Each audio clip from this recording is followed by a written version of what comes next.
Hi. AmyNChan and I decided we would read each other's fics. So I am going to read one of her one-shots called Winds of Change, which is in her Ghost Hunt one-shots story. It's chapter 5. So here goes. This is only attempt 3. Third time's the charm. Okay. Words could not express how she felt in that moment, when reality slammed on her like an unstoppable freight train.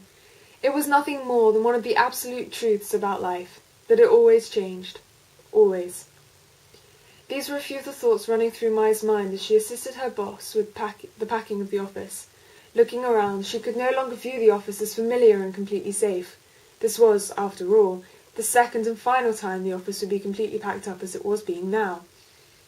Maya could remember the day she was hired, not the team, 7 years ago.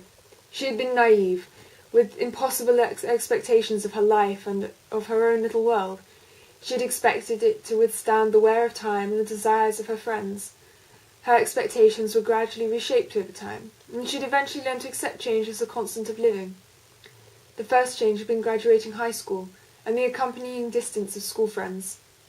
She had not switched jobs, but had pursued a major in psychology and a minor in parapsychology. These had helped to change her life for the better in her field of work. The 2-month-old diploma she now had was a direct result of her hard work and diligence, not to mention the nice little promotion she gained through her knowledge. Though her intelligence was the first to begin its metamorphosis, it was quickly followed by shifts in relationships. Her high school friends, now often making names for themselves, Maya's only social companions, were also her co-workers, yet even they were not immune to the sands of time. Bosan's band began to shoot upwards in popularity, and his time was dwindled down to only case interactions. During his final cases with the team, he made sure to let each of them know that he treasured them and treasured the time they had spent as a group. But it was hard for him to move forward in his career. But it was time for him to move forward in his career. Ayako eventually found a man through her job at the hospital who doted on her constantly. Through him she rediscovered her dying zeal to aid the sick as well as the dead. It had been taken 3 years after being introduced to him before she quietly handed in her formal letter of withdrawal from SBR, asking them to please not ask for her help on future cases, because she simply had not the time. Gave a farewell hug to Maya, and leave through the office door for the final time. John's departure had been quicker than the monks and the priestesses. Having a family emergency back in Australia, the SBR team had been able to keep him for 1 year before he needed to return home to nurse his sick mother. He had attended to her final days 1 year later and made the decision to remain there. While he did send the occasional letter back to Japan, Maya could tell they were becoming more formal and less familiar as time went on. It was another change she had to accept. Yasuhara had bid his farewells to the SBR's Japanese branch when he left to study abroad in America. When Oliver had given him a letter of recommendation for the American branch, no one would have known that the silly jokester would find a nice girl and settle down there before the year was out.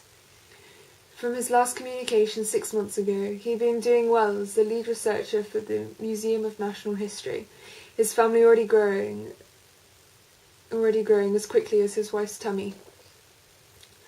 Masako had, surprisingly, held out the longest of the SBR irregulars, though Maya suspected this was less of a friendly connection and more of a business contact. Those ties had been eventually severed by the fact that she had somehow ended up as the media's only tie to Oliver Davis. That in itself had put enormous strain on her as a celebrity. Oliver Davis's fanatics had been caught attempting to tail her and grab a peek at the elusive brain behind the paranormal work. It was for this reason that the business partnership ended. That severed connection, having been broken 2 months ago, was the last contact Maya had had with any of the irregulars, as they had been an integral part of the Japanese team. Oliver had decided to close the branch down. Lynn had left the week before to prepare for the arrival of the rest of his group back in England. "What are you thinking?" Oliver questioned as he set a fairly heavy box down on the floor.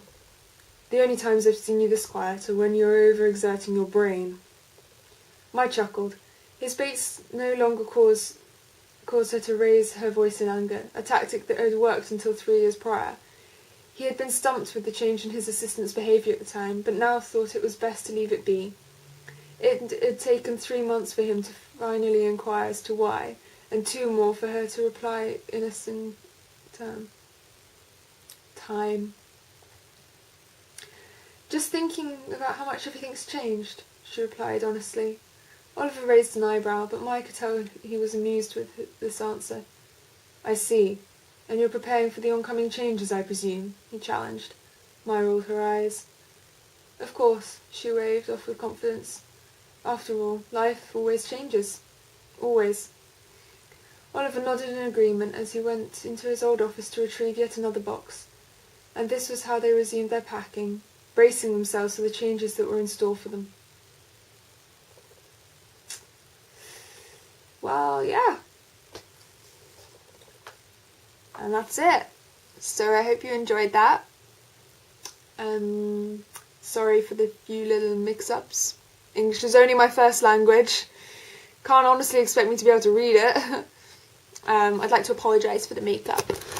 As you can I'll show you my dress. I can't hold this far away. But look, see, pretty dress and a blazer. Because I'm being all smart because I had an awards evening this evening and we didn't win the award, which was really disappointing because I'm the president of the society.